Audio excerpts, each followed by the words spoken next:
Hello. Hey. You look lost in thought. What are you thinking about? Thinking about digital natives and how they're different from you and I. What is a digital native? Mark Prensky coined the phrase as anyone who was born after 1980 and has only known a world with technology. The opposite would be, you and I. We were born before 1980. We were called digital immigrants. Well, we were both born before 1980, but I can only speak for myself. I know I'm pretty technologically inclined. Yes, I'd have to say that even a digital immigrant can be as tech savvy as a 15-year-old today. Depends on how one incorporates technology into their lives, but Prensky does talk about digital accents. What does it look like? Or what does it sound like? Is this a digital accent? Well, that would be, say, I know when you read a paper, we both print it out and we edit it on the paper instead of on the screen. That's the way we've always done it, and moving into the digital era, our accent from the past has traveled with us. Or say the other day when you called me and asked me if I received that email. Yeah, that too, smartass. So you're just sitting there thinking about digital natives? If you consider that when you and I were in school, we could be creative, but students today, they have a much, much greater avenue to explore their creativity. Or more so, a much greater avenue to express their creativity. Yeah, I guess so. There were no YouTubes or Twitters when you and I were in school. Just those lame chat boards. Yes, they were lame, but they were the sociological model that almost all digital mediums are based on today, allowing anyone to express themselves, whether good or bad. Yeah, I'd have to say there's a lot about out there. I'd have to say that what some people call creativity is nothing more than a cognitive waste. Yes, there is a lot more creativity being expressed. I'd say it's partly due to the fact that there is an inherent anonymity that virtually anyone can hide behind, and as such, they do not have to directly experience criticism if they so choose. Like on YouTube. Exactly. Anyone can post a comment of any content, and they hide if they so choose and never put their actual name behind anything. The same could be said for Facebook. Yes, they have a profile. Who can say, looking at the other end, that it is honest and in its true appearance? It seems to be a tendency with digital natives in that they can enter associations with no real connection.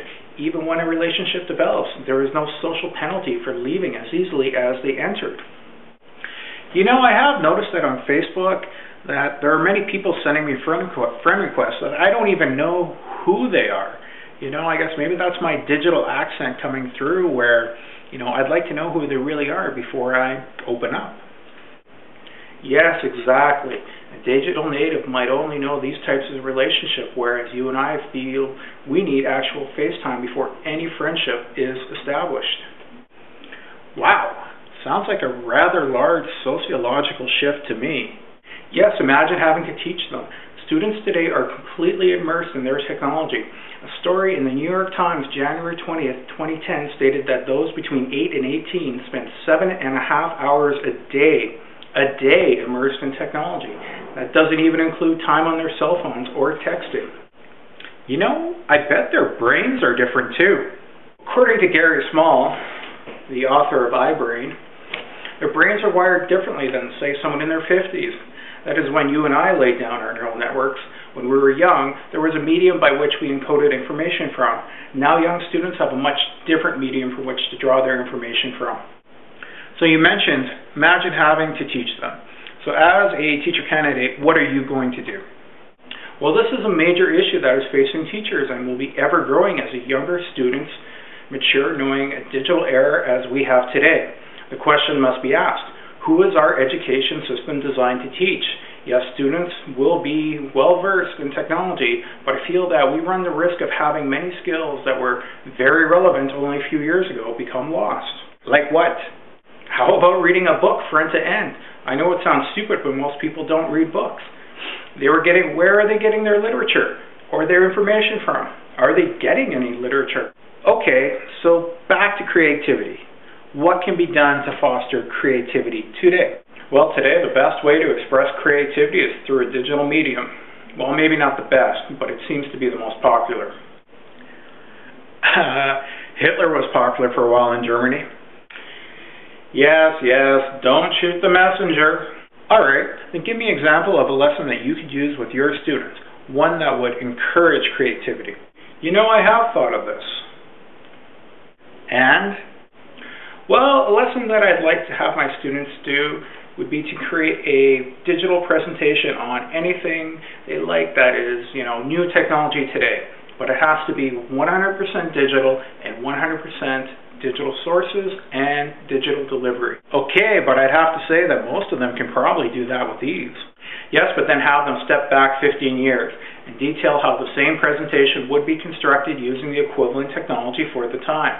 And then 25 years from that date, then 50 years from that date.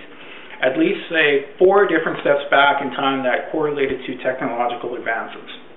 So say 50 years ago, there were no iPods. But there were.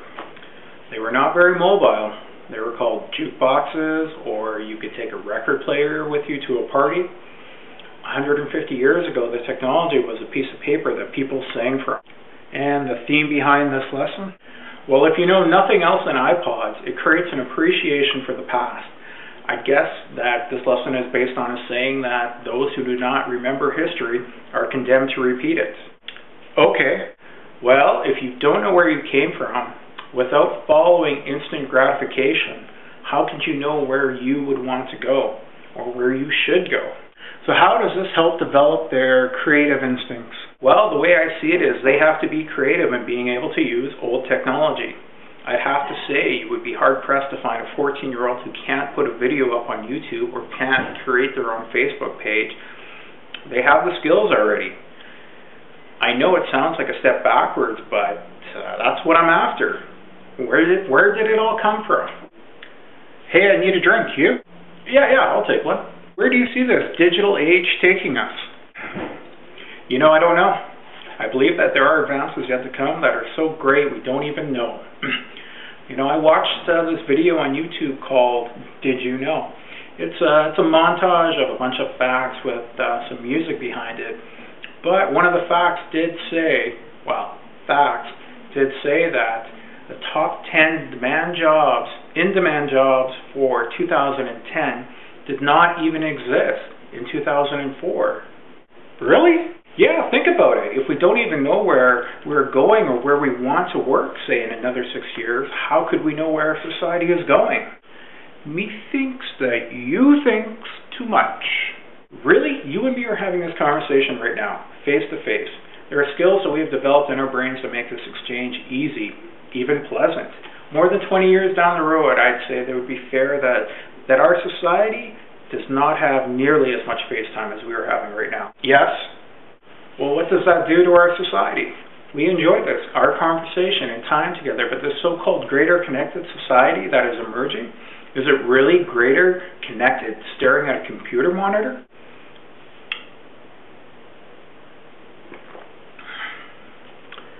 A lot to think about.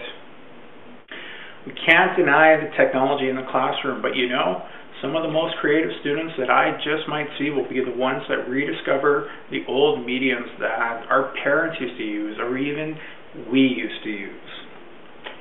Think about it.